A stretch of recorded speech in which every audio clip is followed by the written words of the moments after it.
You still thinking about what the scientists told us? About where Renans really come from? I am, but not for myself. You're worried about the future of the Renan people. The fact that our people have been the same this whole time will only give the Danans further reason to resent us. But you still intend to confront this truth head-on, don't you? Well, I did declare that I would live my life for the living, and not the dead. Even as I dream of retirement, I shall remain dedicated to the cause. I'm sure you'll do great. Now that I think about it, I don't believe I've ever heard you criticize or reproach us Renans even once. I'm no saint. I have skeletons in my closet too. There was definitely a time when I hated Renans for who they were. I hated them just for being Renan. But you changed that, Dohalim. You gave me an opportunity to see them in a different light. Thanks to your reforms, we were able to stand next to Renans not as slaves, but as equals for the first time in our lives. Of course, I'm sure there were some Renans who still hated us on the inside. But we knew that not all of you were like that. There were those of you who were good, and that was a start. When it comes down to it, Renans are just people. They can be good or bad, just like Danans. That is, in essence, the heart of your approach, isn't it? That we're all people. Yeah, it is. When you can pull someone aside and talk to them one-on-one, then you have the chance to come to an understanding. But as soon as you stereotype, that chance goes away, and you stop thinking of them as people that you can relate to. I understand what you're saying, but we're talking about massive numbers of Renans and Danans alike. Realistically speaking, surely they won't all be able to get along. Even if we end up butting heads with one person, maybe we'll find better luck among their friends. If we can build a society that works like that, that'll be something worth nurturing and protecting. So you wish for people to form real bonds and do away with the hierarchy outright? To deal with one another as humans, and nothing more? That's the ideal future you hope to see when this is all over? Yes, I do. I think it would make for a fine tribute to my brother's legacy. Though, that said, I would be doing it for the people of the future first and foremost.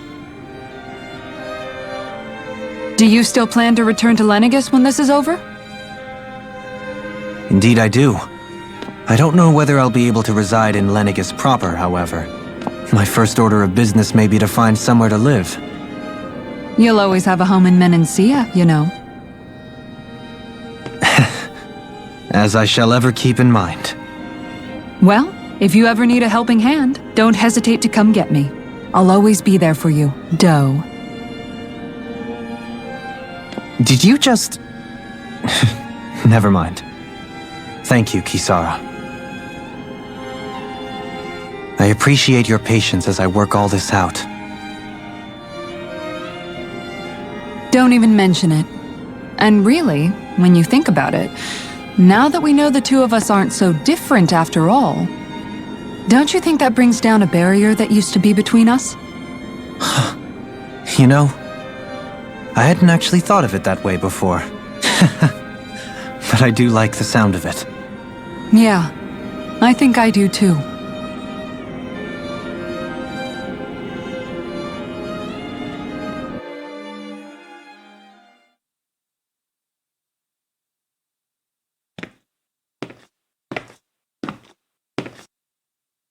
Hey, why'd you call me here? Was there something you wanted to talk about? Well, if everything we've heard about the Great Spirit is true, then we're getting close to our final battle. So I wanted to apologize while I can. Apologize? For what? I was being real stupid before, about whether Dana's will had been controlling us and all that. I get why you're angry now. Anybody would be if something they trusted was being questioned. So, I'm sorry, Rinwell. Really. I should have kept my mouth shut. No, Law. Honestly, I think you might have been onto something. Of course you were worried. Who wouldn't be if they found out there might be some invisible force pulling our strings this whole time? But you really trust Dana's will, don't you? Is it because you can sense it a lot more than the rest of us? Because you can understand it? Yeah, I think that might be part of it. But I think I also want to believe it's good. Believe? Remember how I used to really resent coming from a family of mages? Yeah, of course. Because you were always on the run and had to live in hiding. When we rescued Zephyr and I finally decided to come along with you all, something changed inside me. It was the first time I felt like my powers had any meaning, even if that meaning was only helping you guys fight. Then, when I felt Dana's will, I was overwhelmed by how vast and warm it was. It made me want to believe my powers were made to connect with it. It made me believe I had a bigger purpose. So that's why you hope it doesn't turn out to be bad. You almost need it to be kind. Yeah. Well, alright. Then I promise I'll lay off bad-mouthing it. You will? There's no way for me to know for sure one way or the other, right? But you trust it, Rinwell, and that's enough for me. So I'll trust it because you do. Remember what I said about neither planet's great spirit reaching us here? Yeah? That's not quite true. I can feel just a little bit of Rena's inside you and everyone else. You... what? I sensed it when we first got here. It's a really small amount, so it doesn't feel like it has a will of its own. But I think that's how Dana's energy probably is too. So you're saying there's a little bit of Dana's will inside each of us? In a way, doesn't that mean we're all Dana's will? What? Well, like you said, unless Dana's energy comes together, it has no will. So if we all have a little bit of Dana's astral energy inside us... Yeah, maybe... Everett 35 might know the answer. But, you know what? I don't need to ask it. My will is my own. I fight for who I want to fight for. That's who I am now. Who I've become.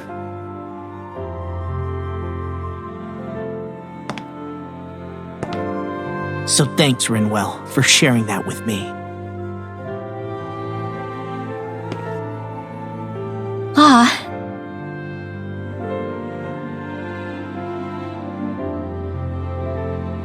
To be honest, the only reason I was suspicious of Dana's will, well, I mean, it mostly was... I feel like you and I had grown apart lately, and I was worried it was because... Huh? Never mind. Nothing. Just forget about it. Huh? No, what were you saying? Saying? I don't remember Come saying on. anything. Now you won't tell me what you were No, thinking? that's not what I'm saying. Then spit it out already.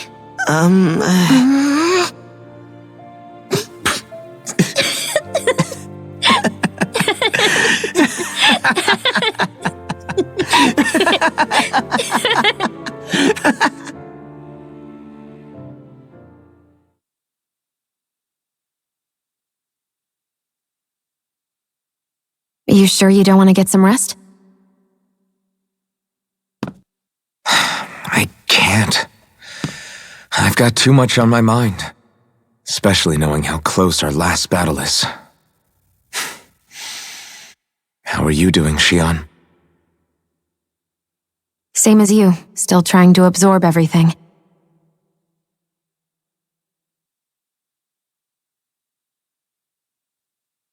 Remember when it was so simple? We were only fighting all the lords on Dana? All of that feels like a lifetime ago, doesn't it? Ages and ages ago. Everything that's happened since we first met. So many fights, so much chaos, so many wonderful people. If I hadn't run into you that day, well, I wouldn't have met all of you. I never would have held the blazing sword or looked for something more. I wouldn't have my memories back. I'd still be a faceless slave, like as not long dead.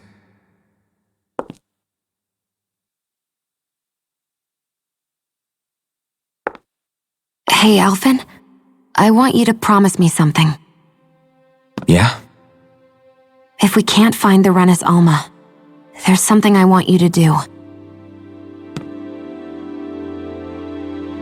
Like Hevrecht 35 said, the only way we can end the Great Spirit for good is to go after both the main body in Rena and the thorns in me. I need you to promise me, Alphen, that if for some reason we can't get the Renis Alma back, you'll use the Blazing Sword to destroy the Great Spirit, and me along with it. Huh? It's true the Blazing Sword may not have the strength of the Renis Alma, but it's taken us this far. It's slain lords and beasts. At the very least, it has to be worth a try. You can't be serious. Have you forgotten everything Listen, that the Great Spirit isn't just our problem. It's a threat to our entire world, Renans and Danans alike. We don't know what's going to happen when we face it, but we need to be prepared for anything. We can't second-guess ourselves when the time comes. I promise you, I'm not planning on going anywhere. I'm prepared to fight with absolutely everything I've got. But if it comes down to it, I need you to be prepared too.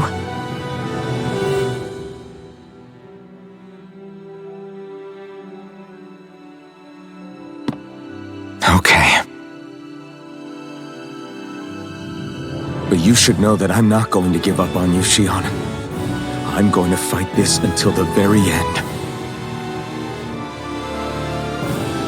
I hope you can forgive me for that.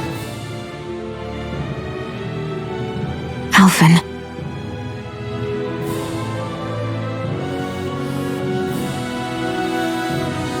Okay, I understand. And I'll forgive you. Thank you, Shion. So it's a promise then? Yeah, it's a promise.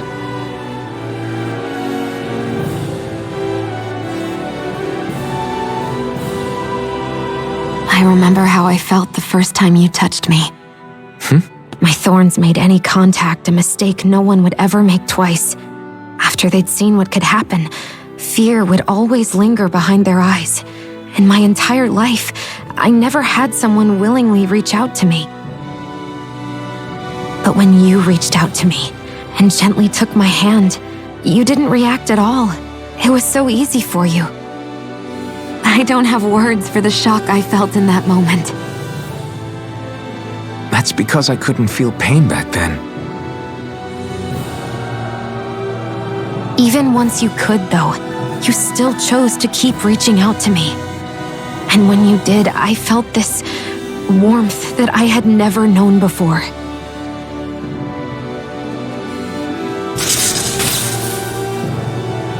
But still, I hate having to see you suffer through it every time you do. You won't have to worry about that for much longer. You think so? I do, because Shion, No. You can tell me once my thorns are gone. Okay?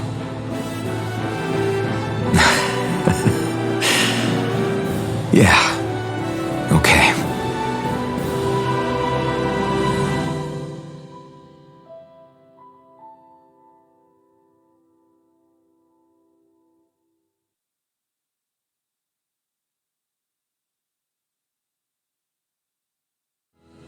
Everybody get enough rest? We ready for this? Yeah, we should probably get moving. Agreed.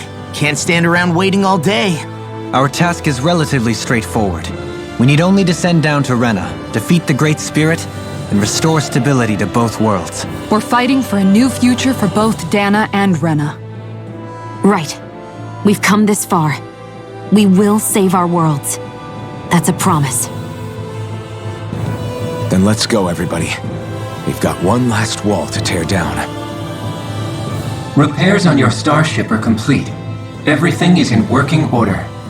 Is that you, Hevrek 35? You can see us from where you are? I can.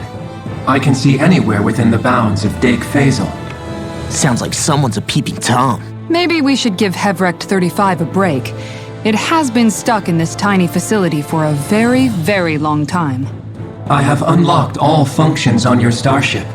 You can now make use of its warp drive. Warp drive? Wait, you mean like what the Red Women used on us? What brought us here? It's possible that the Red Women may have found a way to activate it on the starship. They are Helganquil, after all. Using the warp drive, you should be able to breach Rena's atmosphere without being detected. Wait, should? You'll need to be careful. Due to the force field surrounding Rena, the ship will be unable to go any further than the surface of the planet. So, once we reach the shell, it appears we'll have to infiltrate the core by foot. Understood. We gotta go all the way down just walking? Will all the Helganquil go back to normal once we defeat the Great Spirit? I have a strange feeling we're going to have to fight them before this is all over. The extinction of my people is inevitable at this stage. As such, it would be illogical to risk the success of the mission in a vain attempt to save my kind. We understand. Can't that thing lighten up a bit? Everything it says seems to be about what's illogical. Well, come on, Doe. Hold up, did you just... You heard the lady. Get going. I have one last question. What? As Sovereign, your identification number indicates that you are well past your predicted life expectancy. Similarly, the Maiden lacks any identification number, as her function should have been rendered unnecessary. Despite this, the two of you continue to exist. Why?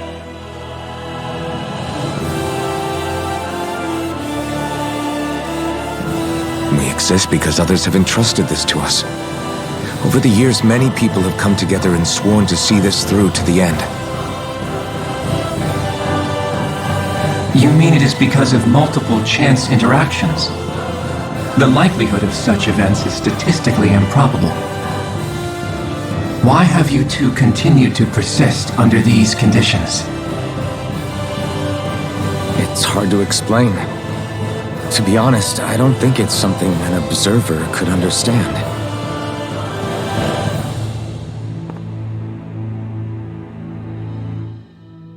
All right, time to get back on the Fall Knights.